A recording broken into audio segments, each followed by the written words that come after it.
में गया, वहां मूंज की रस्सी बटी जाती थी, तो उससे और कुछ देखने वाली काम तो हो नहीं सकती, बटना आता था।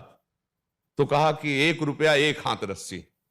सुबह से शुरू किया, उधर भैंस का पड़ा लगा था और वो मूंज की थी, वो जितना सखिलाता वो चबाता जाता।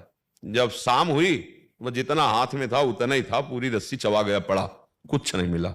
कुछ ऐसा ही होता है बच्चा, अंधा बटे और पड़ा चबाए, एक कहावत है। अगर दूसरे से पैसा ले रहे हो बच्चा, दूसरे का भोजन खा रहे हो, मेहनत इतनी कर रहे हो, तो लाभ उनको मिलेगा बच्चा, तुमको क्या लाभ मिलेगा? क्योंकि तुम गृहस्थ वेश में हो। अगर विरक्त वेश है तो बात अलग बन जाती है, भगवान जैसे चलावे अब उनके। तुम गृहस्थ हो, हम गृहस्थों से प्रार्थना करते हैं, कहीं भी कुछ बट रहा हो ऐसे मत करना, तुम्हारे पुण्य क्षीण हो जाएंगे। जैसे परिक्रमा हो रही, हलवा बट रहा है, यार भूखे मर रहे हो, घर में जाके नमक रोटी खा लेना, उपवास करके परिक्रमा कर। कोई दूध बांट रहा है, कोई चाय बांट रहा है, आप बाबा जी हो, आप विरक्त हो? नहीं, यही तो सब कहेंगे, प्रसाद ले लीजिए। तुम भी कमाओ, कभी सोचो कि 5 किलो हलवा बना के हम भी बांटेंगे, खाने की जरूरत नहीं। बच्चा हमारी बात मान लेना, कह इसलिए नहीं पा रहे हो कहीं तुम्हें बुरा ना लग जाए। ये बच्चा लाभ मिलने के कम चांस है इसमें। जो आपकी सेवा करेगा वो आपको अंधा बटा और पड़ा चबा गया। किसी का नहीं, अपनी मेहनत करके फिर जो करते और किसी से मतलब ना रखते, तो बहुत बड़ी उपलब्धि हो जाएगी, 12 ज्योतिर्लिंग। अब बचाए दान पुण्य की बात, तो तुम इस वेश में थोड़ा कम ठीक है। मार्ग है ना, प्रवृत्ति और निवृत्ति मार्ग। जैसे गृहस्थ आप जन हो, किसी आश्रम में जाओ, भोजन मिल जाए तो आप चाहे 50 रुपया दो, वहां दे दो चुपचाप, फ्री भोजन मत लो, फ्री सेवा मत लो, तो आप आए हो पुण्य प्राप्त करने के लिए, आपको प्राप्त हो जाएगा। अगर विरक्त है तो अब उसका आधार भगवान है, जैसे चलावे। आप लोग गृहस्थ हैं, तो गृहस्थ वेश में बच्चा हो तो मुझे लगता है इसका सुधार कर लो।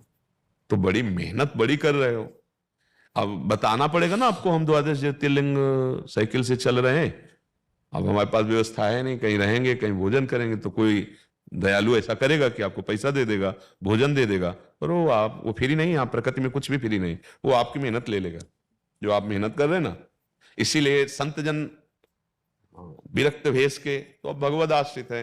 कपड़ा पहना दिया तो जय जय, हलवा मिल गया तो जय जय, नमक मिल गया, नमक रोटी तो जय जय, भूखा रहा तो जय जय, ऐसा चल। पर गृहस्थी में एक है, गृहस्थी के लिए शोभा नहीं देता। आप भले न करो लेकिन आप कहोगे, ऐसे क्यों तुम्हें कोई भोजन देगा? आप पहले कहोगे मैं 12 ज्योतिर्लिंग साइकिल से यात्रा कर रहा हूं, मेरी कोई व्यवस्था नहीं है, जो भगवान करते हैं वही कर देते हैं। अब ये बात सुनकर सबको लगेगा कि थोड़ा अर्थव्यवस्था, थोड़ा भोजन व्यवस्था, वो आपको सब जो वो सब जा रहा है, आपके जेब का धन, जो ये मेहनत है ना, ये जा रही है।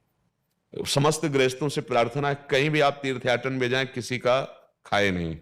अगर आप पाते हैं तो उसका अनुपात देख लीजिए कि इतना आप कहीं खरीदेंगे तो कितने का मिलेगा।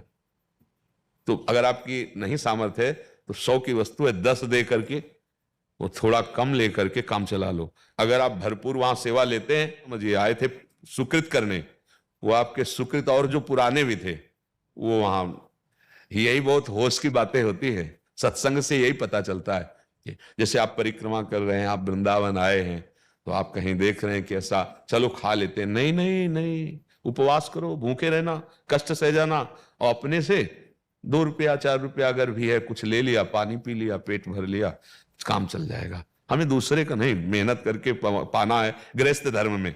यही तो गलतियां हो जाती, तभी लाभ नहीं मिलता कि हम गए थे तीर्थयाटन करने और पर अशांति है। अरे कैसे भगवत मार्ग में चलने वाले